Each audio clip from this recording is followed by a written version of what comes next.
Okay, today we are going to start chapter number 9 trigonometric of class 10th. ठीक है, chapter number 9th.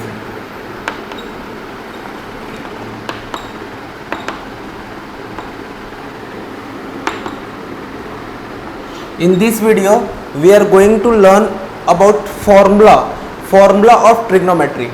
Trigonometry का formula पढ़ेंगे. So first of all what is trigonometry. Trigonometry होता क्या है. देखो, trigonometry मतलब ट्राई और मेट्री, ये दो चीज से मिलके बना है. ट्राई मतलब होता है तीन, जिसके तीन साइड होते हैं. तीन साइड मतलब ट्राइंगल. थ्री साइड्स किसके होते हैं, कौन से पॉलिनोमियल के होते हैं, ट्राइंगल. ट्राई मतलब होता है ट्राइंगल और मेट्री मतलब होता है मेजरमेंट. तो इसका डेफिनेशन क्या होगा, measurement of triangle. Measurement of triangle, ठीक है. और ये कौन से ट्राइंगल का मेजरमेंट है, राइट एंगल ट्राइंगल का. पहले मैं समझा देता हूँ फिर लिखना बाद में, ठीक है. तो कौन से ट्राइंगल का मेजरमेंट है, right angle triangle. Try means triangle और मेट्री मीन्स मेजरमेंट. तो इसका डेफिनेशन क्या होगा, मेजरमेंट ऑफ ट्राइंगल. और कौन सा ट्राइंगल, राइट एंगल ट्राइंगल. इसका नेमिंग कर देते हैं ABC. In previous class you have learned this is perpendicular, this is hypotenuse and this is base. ये नहीं पढ़े होंगे तो इसको अभी सुन लेना. ये बेस होता है और ये होता है परपेंडिकुलर, और जहाँ पे 90 डिग्री होता है उसका जो अपोजिट साइड है उसको बोलते हैं हम लोग हाइपोटेनियस. ये होता है लॉन्गेस्ट लेंथ. फिर से बता रहा हूँ, जहाँ पे राइट एंगल ट्राइंगल है, राइट एंगल ट्राइंगल मतलब जिसका एक एंगल क्या होना चाहिए, राइट एंगल होना चाहिए. राइट एंगल मतलब 90 डिग्री. 90 डिग्री का जो अपोजिट होता है उसको हम बोलते हैं लॉन्गेस्ट लेंथ. लॉन्गेस्ट लेंथ को हम क्या बोलते हैं, हाइपोटेनियस.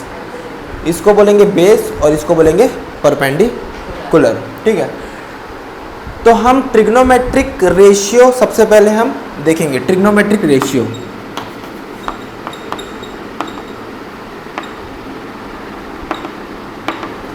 Trigonometric ratio. तो सबसे पहले ट्रिग्नोमेट्रिक रेशियो क्या होगा, साइन थीटा, ठीक है. तो साइन थीटा, ये एंगल है थीटा, मान के चलो ये एंगल है थीटा. तो थीटा ये एंगल है, तो थीटा के लिए बेस क्या होगा, ये नीचे वाला बेस होगा, और थीटा के अपोजिट वाले को हम बोलेंगे परपेंडिकुलर. एक और डायग्राम बता रहा हूँ जिसमें मैं इसको थीटा लिया हूँ, A, B और C. जहाँ पे थीटा होगा वहाँ से जो एडजेसेंट साइड होगा वो होगा उसका बेस. जहाँ पे थीटा होगा उस साइड वाला क्या होगा, बेस. और थीटा के जो अपोजिट साइड है उसको मैं क्या बोलूँगा, परपेंडिकुलर. और ये हाइपोटेनियस होगा. समझ आया. थीटा के साथ जो है वो बेस, और थीटा के अपोजिट में ये अपोजिट है तो ये परपेंडिकुलर, और ये थीटा के अपोजिट है मतलब ये परपेंडिकुलर कराएगा, ठीक है. तो ट्रिग्नोमेट्रिक रेशियो जो होता है वो 6 टाइप्स के होते हैं. सबसे पहला होगा साइन थीटा, सेकंड होगा कॉस थीटा, थर्ड होगा टेन थीटा, फोर्थ होगा कॉट थीटा, फिफ्थ होगा सेक थीटा, और सिक्स्थ होगा कॉसेक थीटा. समझ आया यहाँ तक के. ट्रिग्नोमेट्रिक रेशियो कितने होते हैं, 6 होते हैं, ठीक है. अब यहाँ पे मैं एक चीज़ लिख रहा हूँ, उसको ध्यान से देखना.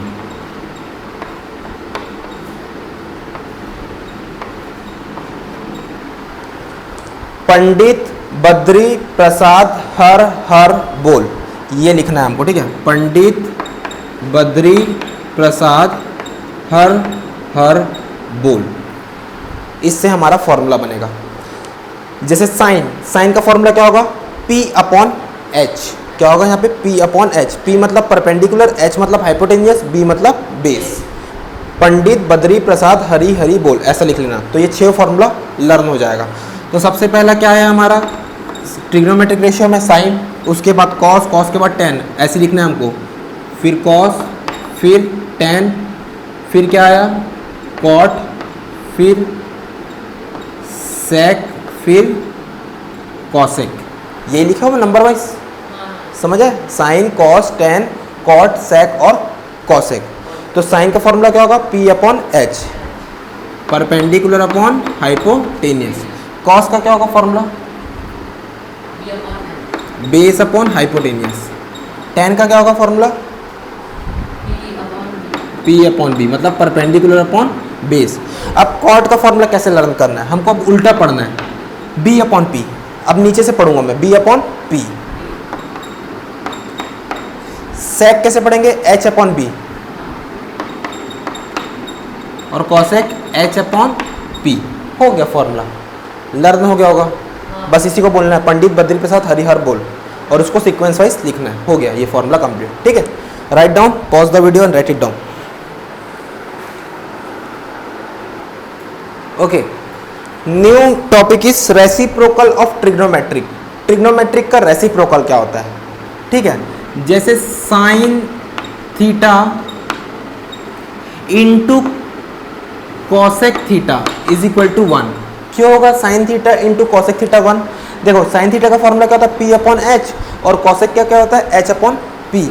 मान के चलो मैं यहाँ पे पुट कर दिया P अपॉन एच और यहाँ पे H अपॉन पी, तो P कैंसल, H और H कैंसल, मल्टीप्लाई में कैंसिल हो जाता है, तो कितना बचेगा यहाँ पे 1 आया ना, 1 यहाँ पे। तो sign theta into cosec theta क्या होता है बेटा, 1 होता है। इसको मैं आप रफ कर देता हूँ, समझाने के लिए बताया। तो अब हम क्या लिख सकते हैं इसको, sine theta is equal to 1 upon cosec theta. Cosec को मैंने डिवाइड कर दिया। और कैसे लिख सकते हैं हम लोग, कॉसेक थीटा को, अब साइन को उधर डिवाइड कर रहा हूँ, तो 1 अपॉन साइन थीटा। तो ये होता है reciprocal. Reciprocal of sine theta is cosec theta, reciprocal of cosec theta is sine theta. वैसे ही सेम, जब कॉस और सेक को मल्टीप्लाई करेंगे, देखो B अपॉन एच और H अपॉन बी, तो दोनों कैंसिल होगा, तो कितना बचेगा, 1 बचेगा। तो ऐसे ही फॉर्मूला क्या होगा, cos theta into sec theta is equal to 1। तो सेक थीटा क्या हो जाएगा, 1 अपॉन कॉस थीटा, और कॉस थीटा क्या हो जाएगा, 1 अपॉन सेक थीटा। समझ आ गया? इसको रफ कर रहा हूँ और नीचे लिख रहा हूँ।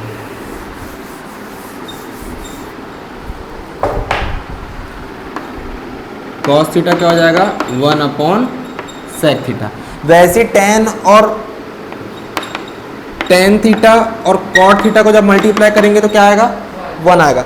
इसका फॉर्मूला क्या होता है, P अपॉन बी, और ये B अपॉन पी, तो B और B कैंसिल, P और P कैंसिल, तो 1 आएगा। तो tan theta is equal to 1 upon cot theta, और cot theta is equal to 1 upon tan theta. आया समझ? ठीक है। एक और फॉर्मूला है, tan theta is equal to sine theta upon cos theta. Tan theta को हम क्या बोलते हैं, साइन अपॉन कॉस। क्यों बोलते हैं, टेन थीटा क्या होता है हमारा, B upon P, sorry perpendicular upon base. Tan theta यही तो पढ़े थे ना हम लोग, एक बार कॉपी में देख लेना, परपेंडिकुलर अपॉन बेस, ठीक है। तो हमारा राइट हैंड साइड में क्या आना चाहिए, परपेंडिकुलर अपॉन बेस आना चाहिए। तो साइन अपॉन कॉस, तो साइन को क्या लिखूंगा मैं, परपेंडिकुलर अपॉन हाइपोटेनियस, और कॉस को क्या लिखूंगा, base upon hypotenuse. Hypotenuse cancel, तो क्या बचेगा, P अपॉन बी। ये देखो P अपॉन बी और ये भी P अपॉन बी। तो हम टेन को क्या लिख सकते हैं, साइन अपॉन कॉस। तो ये फॉर्मूला होता है साइन अपॉन कॉस, ठीक है। और कॉट को क्या लिखूंगा, कॉट उल्टा हो जाता है, तो कॉस ऊपर आ जाएगा और साइन नीचे आ जाएगा डिनोमिनेटर। तो ये दो फॉर्मूला भी लर्न कर लेना, ठीक है। Okay, write down. Next is trigonometric identities. Trigonometric identities, this is new topic of class 10th। अभी तक जितना भी टॉपिक पढ़े थे वो सब क्लास 9th का था। अब जो मैं पढ़ा रहा हूँ ये क्लास 10th का टॉपिक है, ठीक है। 3 आइडेंटिटीज होते हैं। सबसे पहले आइडेंटिटीज है sine square theta plus cos square theta is equal to 1। इसका मैं प्रूफ भी बताऊंगा, ठीक है। Sine square theta plus cos square theta is equal to 1। Second identities sec square theta minus tan square theta is equal to 1। And third identities cosec square theta minus cot square theta is equal to 1।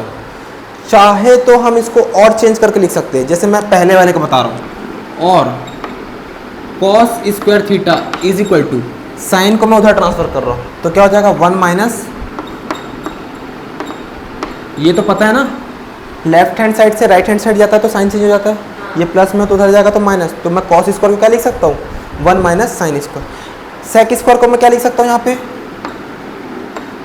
Sec square theta is equal to 1 plus tan theta, ये minus है उधर गया तो plus हो गया 1 plus ten, ऐसा करके हम चेंज कर सकते हैं। तो मेन ये 3 आइडेंटिटीज है, ठीक है। तो फर्स्ट आइडेंटिटीज अभी हम प्रूफ करेंगे, इसके बाद राइट डाउन।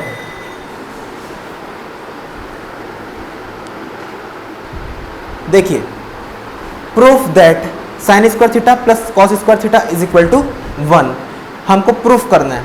तो साइन स्क्वायर थीटा क्या होगा, साइन थीटा का फॉर्मूला क्या पढ़े थे हम लोग, लेफ्ट हैंड साइड को मैं एज्यूम कर रहा हूँ और हमको राइट हैंड साइड के इक्वल लाना है। राइट हैंड साइड में कितना है 1 है, तो लेफ्ट हैंड साइड में भी कितना आना चाहिए 1 आना चाहिए वैल्यू। तो हम क्या करेंगे, इसको हम बोल सकते हैं कि ये प्रूफ हो गया। प्रूफ करने का यही तो तरीका होता है, left hand side is equal to right hand side. देखिए साइन थीटा क्या होता है, परपेंडिकुलर अपॉन हाइपोटेनियस, अभी पढ़े थे हम लोग। तो साइन थीटा को मैं क्या लिख सकता हूँ, परपेंडिकुलर अपॉन हाइपोटेनियस, मतलब परपेंडिकुलर मतलब ए बी का स्क्वायर अपॉन हाइपोटेनियस क्या है ए सी, प्लस कॉस थीटा क्या होता है बेस अपॉन हाइपोटेनियस, बेस क्या है यहाँ पे बी सी और यहाँ स्क्वायर है इसलिए मैंने स्क्वायरिंग कर दिया दोनों में, अपॉन हाइपोटेनियस। ये स्क्वायर क्यों किया हो, क्योंकि इसमें स्क्वायर है, ठीक है। परपेंडिकुलर अपॉन हाइपोटेनियस और स्क्वायर है तो मैंने यहाँ पे स्क्वायर कर दिया। परपेंडिकुलर मतलब ए बी और हाइपोटेनियस मतलब ए सी, ठीक है।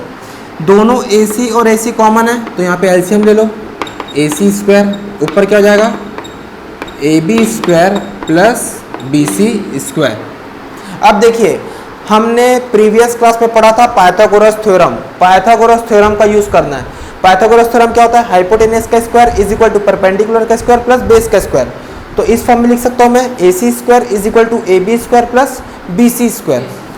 तो A B square plus B C square को हम क्या लिख सकते हैं, ए सी स्क्वायर लिख सकते हैं। देखिए यहाँ पे क्या है ऊपर में A B square plus B C square, फिर से बता रहा हूँ A B square plus B C square को हम क्या लिख सकते हैं ए सी स्क्वायर। कहाँ से लाया बेटा इसको हम लोग, पाइथागोरस थ्योरम से। तो A B square plus B C square को मैं क्या लिखूंगा ए सी स्क्वायर, और नीचे में भी क्या है ए सी स्क्वायर, ये और ये कैंसल। तो लेफ्ट हैंड साइड में कितना आ गया 1 और राइट हैंड साइड कितना है 1, दोनों 1 1 है, मतलब ये क्या हो गया हैंस प्रूव्ड, हो गया proof. Pause the video and note it down. Okay, thank you so much.